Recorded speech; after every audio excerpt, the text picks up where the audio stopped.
4 ways to check if your iPhone has been hacked. Well, if you think your iPhone has been hacked, then how you can know it? Well, first thing to know it is check if there is any unusual apps that you don't use and if there are apps installed that you did not install. Right.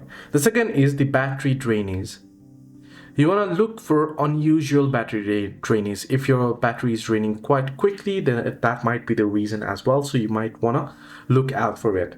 The third is the unexpected pop-ups. Now, normally when you use Google and Chrome, you do get ads, right? When you head over to the browser that does not block ads, or when you head over to the sites that has ads. But not generally, if you're using your iPhone randomly, for example, you're using Facebook, or you're using your banking app, or your any other gaming apps, or just normal apps without ads, and you get the ad. If you're using your home page and you're still getting the ad, then that might mean, or that does mean that your iPhone has been compromised.